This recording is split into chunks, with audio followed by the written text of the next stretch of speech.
ডাকলে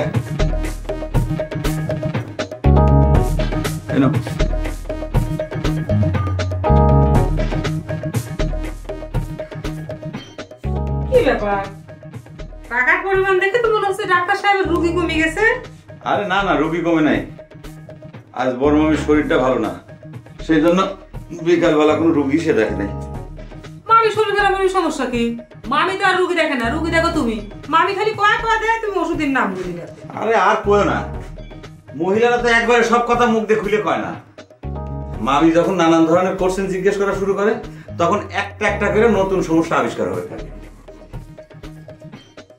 মহিলারা মুখ কথা তোমার কাছে একবারে কবে কিরম করি, তাকে লজ্জা করে না? সেই জন্যই তো তোমাকে কত করে কইলাম যে তুমি আমার কম্পাউন্ডার হও। মহিলাদের কাছ থেকে তাদের সমস্যার কথা শুনে আমাকে লিস্টি করে দিলে আমার কত সুবিধা হয়। মহিলাদের সমস্যার কথা শুনে আমি যদি লিস্টি করে দিতে পারি, তাহলে মামির কাছে ফোন করে শুনে ওষুধের নামগুলো তো আমি লিখে দিতে পারি। ওরে বাবা, তার মানে কি তুমি ডাক্তার হতে চাচ্ছ? অসুবিধে কোনে? মামার বিদ্যায় তুমি নিজে যদি ডাক্তার হতে পারো, তাহলে আমি হলে অসুবিধে কি? অত সস্তা না। প্রেসক্রিপশনের ওষুধের নাম ঠিক মতো লেখা ঠেলা আছে। এটা তোমার বড় ভাইয়ের মতো সদার লিস্টি করা না। হইছে, তার কথা তুলতে যাও কিছুর জন্য? শুনলে মহামারী বেঁধে যাবে। আমি তোর মহামারী ভয় পাই নাকি? উচিত কথা কতি আমি কাউ ভয় পাই না। বাপ রে, হইছে, আর উচিত কথা কওয়া লাগবে না তোমার। শোনো, আমি একটু পাবনা বেরোচ্ছি। কে পাবনা দেবে? কে পাগলা গারদে যাওয়ার মতো অবস্থা তো তোমাকে দেখে মনে হচ্ছে না। পাইকারি করো না, সত্যি করে বসছি। শুনলাম যে ঢাকায় থেকে বলে একটা বড় মহিলা ডাক্তার আছে। থাক, আর কওয়া লাগবে না। আমি তোমার কথা ভালো মতো বুঝতে পারছি। এইসব কথা শুনলি পরে আমার মেজাজ গরম হয়ে যায়। সারা দুনিয়ার মানুষের চিকিৎসা আমি দিয়ে বেড়াচ্ছি, আর তোমার হাউস হয়েছে পাবনা যাওয়ার, তাই না? আমার কোনো কথা তোমার গ্রাহ্য হয় না। খালি মানুষের চিকিৎসা করবে কে? গরু ছাগলের তো করো, সে কথা কও না কিসের জন্য? তুমি না মস্ত বড় ভেটেনারি হয়ে গেছো।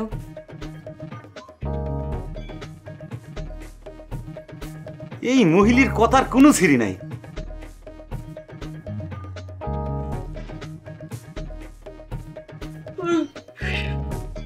তোমার কি খবর শোনা শেষ হইলো? আরে ধুর, কি রেডিও দিলাম, বিবিসিটা ঠিক মতো ধরেই না। কি এমন খবর শুনবা যে বিবিসি থেকে শোনা লাগবে? আরে শোনো, এবারে আমেরিকা এক কান ভালো ছাঁচা খাইছে, এদিকে নাকা টানিছে। এত না বাহাদুরি করিস, সারা দুনিয়া ক্যামেরা ফিট করিতে হয়। কে এত করে ক্যামেরা এসে হেরিকেন ঠেকার হইতো না? প্রকৃতির সাথে বাহাদুরি চলে না রে। ভাত দিছি, চলো, রাত মেলা হইছে। শুধু হয়ে গেল তোর মেলা রাত্রের গীত। সন্ধে হতি না হতেই তোর দুই চোখ ঘুমে ঢুলু ঢুলু করে, আবার কই যে সারা রাত তোর ঘুম হয় না। আর কইও না, ওই যতক্ষণ না আসবো ততক্ষণই জিমুনি। আর যে ওই বিছানায় পিঠটা দিলাম, সাথে সাথে দু চোখ থেকে ঘুম উড়া যায়। কে ঘুমুদা হয়ে যায় কে? তুই না শুনি মস্ত বড় ডাক্তারের ভাবি, তাও তোর চোখ থেকে ঘুমুদা হয়ে যায় কে? কার কথা করছো? কামরুজ্জামানের কথা।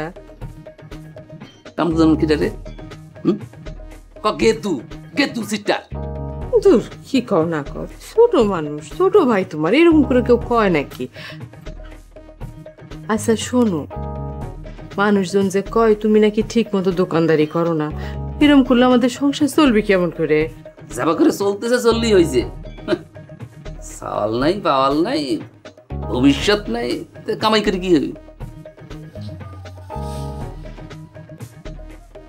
সব দোষ আমার, আমার জন্য তোমার মনে এমন দুঃখ। আচ্ছা শোনো, তুমি আমাকে একটু পাবনায় নিয়ে যাবা?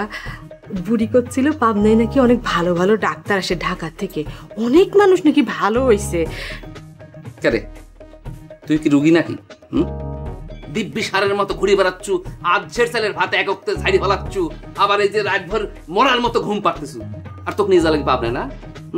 তুই ফের যদি এই কথা আমার কাছে কইছু রে, পাবনা আমি তোকে নিয়ে যাবো ঠিকই, নিয়ে যা পাগলা করে ভর্তি করে দিয়ে আসবো।